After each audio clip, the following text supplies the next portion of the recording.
Can you give me one definition? No, there's no one definition of fascism. It's still highly debated among historians. Can you give Wait, did you catch that? Someone protesting fascism who literally cannot define the word fascism. This entire video is a masterclass in people exposing their own absolute hypocrisy. Grab your popcorn because it gets so much worse. me a definition? It's when you're. I actually think I'm done. Wait, no, but I want to talk. Look closely at the body language right here. This is exactly what happens when you build your entire personality around a buzzword, but never actually bother to open a dictionary. The absolute panic in their eyes when a simple follow-up question is asked is just incredible to watch. Notice how quickly they pivot from demanding to compare definitions to saying they are completely done engaging the second they realize they are out of their depth. It is a classic defense mechanism.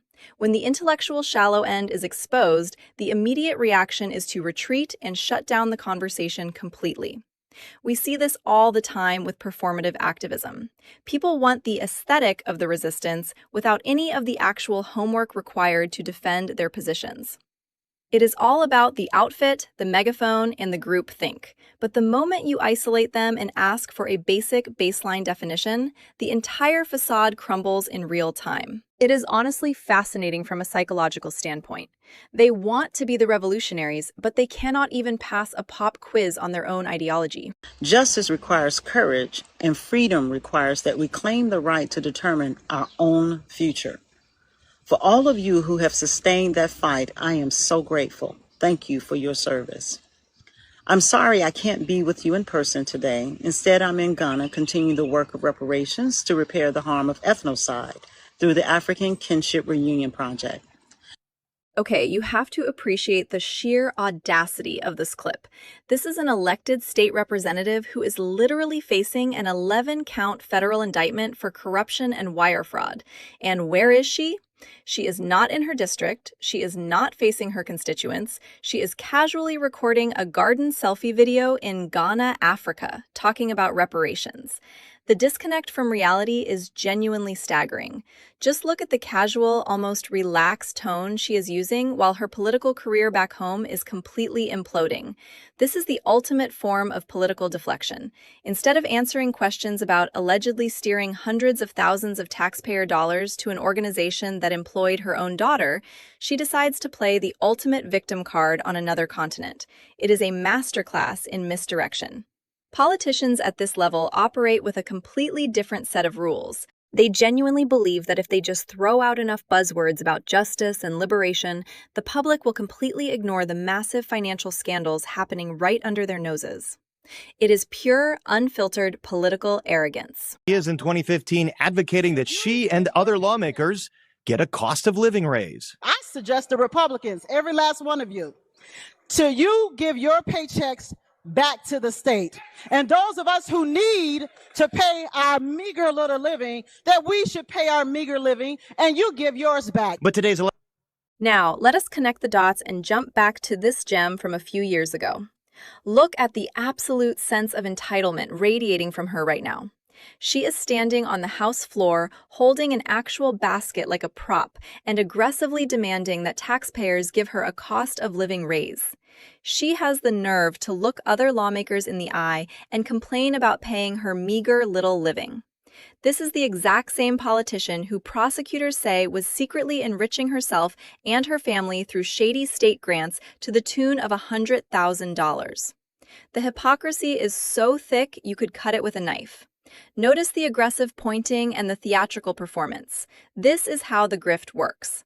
The loudest voices demanding fairness and justice in public are almost always the ones quietly siphoning funds in private.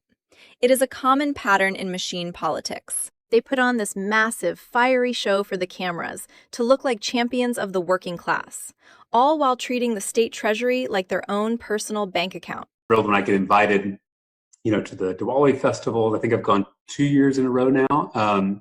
And, also have gotten a chance to speak at some of our local mosques. And I find such wisdom and comfort and inspiration from faith traditions all over the world. And I find that they're all kind of equal pathways to truth. That's how I think, I always think of all of the world's faith traditions as like a circle with, that divine mystery of the universe in the middle. And we all have different names for that. I'm always so thrilled when I get invited, to the Diwali festival. I think I've gone 2 years in a row now.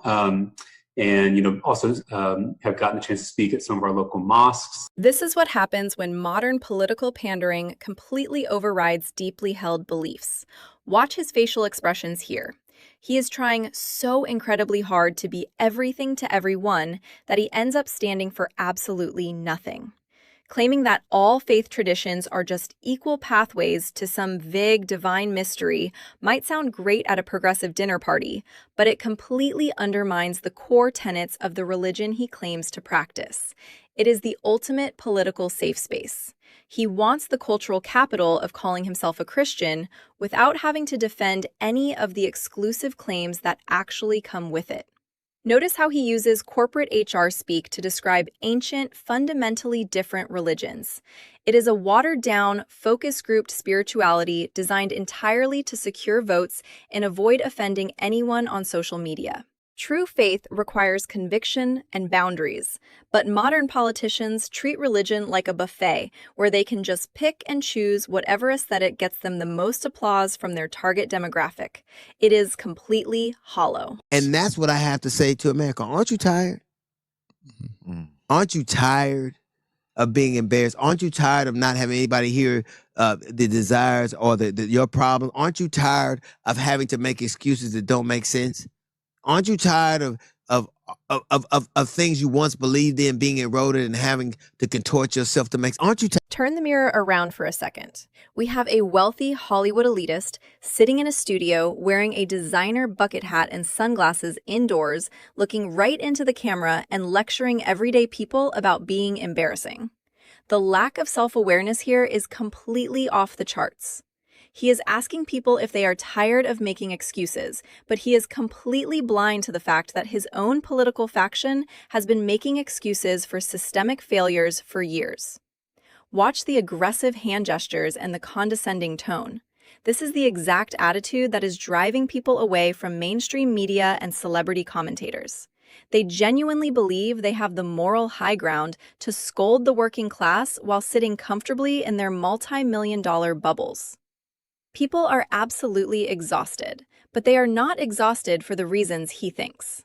They are tired of being talked down to by wealthy celebrities who have not had to worry about a grocery bill or a gas price in decades. It is pure performative outrage from the luxury suite. Public official federally indicted for alleged corruption. This one, a downstate Democratic lawmaker, and it comes as another Democratic state lawmaker was forced to step down. NBC5's Paris Schutz in studio with us tonight with more details. Yeah. Not Andrew Boutros up here, but State Representative Carol Ammons and her husband, they're facing an 11-count federal indictment. Some of her alleged misdeeds, self-dealing, steering state grants to a family member, and lying to the FBI. On her website, Ammons identifies herself as a, quote, leading voice for fairer justice system in Illinois. She helped pass legislation like the Safety Act that did away with cash bail. It is always a massive red flag when the mainstream local news anchors look this uncomfortable delivering a story. Watch the anchor's body language. You can almost feel the hesitation as they are forced to report on a devastating federal indictment against one of their state's prominent Democratic lawmakers. We are talking about severe allegations of wire fraud, self-dealing, and lying directly to the FBI. The fact that the news graphics clearly highlight the misuse of campaign donations for personal use shows just how undeniable the evidence must be. Usually, there is a massive effort to sweep these local corruption stories under the rug. But when the federal government drops an 11-count federal indictment involving hundreds of thousands of dollars in state grants, even the friendliest media outlets have to cover it. It is a rare glimpse into the systemic rot of state-level machine politics. The moment the feds step in, the local political protection racket immediately falls apart, and the media has no choice but to read the receipts on live television. The Republican Party remains the only viable vehicle left for people like us. Think about the contrast. I understand that Trump frustrates a lot of us for obvious reasons. The war in Iran is downright unacceptable. The cover-up of the Epstein files, pushing Massey out of the race, this stuff is awful. We're not getting what we voted for. But when you contrast it with the other side, on the other side, they're saying abolish ICE, This is a fascinating look into the internal fracturing happening right now. Regardless of what you think of the speaker, pay attention to the specific list of grievances he is throwing out. He is actively calling out the establishment machinery of his own side, pointing out the glaring contradictions that most mainstream pundits completely ignore. The sheer frustration in his voice is palpable when he talks about foreign wars, institutional cover-ups, and the complete failure of the political class to deliver on their promises. This is not just a random rant. This represents a massive, growing segment of voters who feel completely politically homeless. They are looking at the traditional party structure and realizing it does not actually serve their interests anymore. Notice how he emphasizes the contrast between what the voters actually asked for and the deeply unpopular policies they ended up getting. It is a clear warning sign that the old political playbooks are breaking down. When the base realizes that the institutional vessels are just serving the donor class, you get this exact kind of deep, systemic rebellion. The lack of self-awareness is truly unmatched. Drop a like, subscribe, and let me know your thoughts in the comments.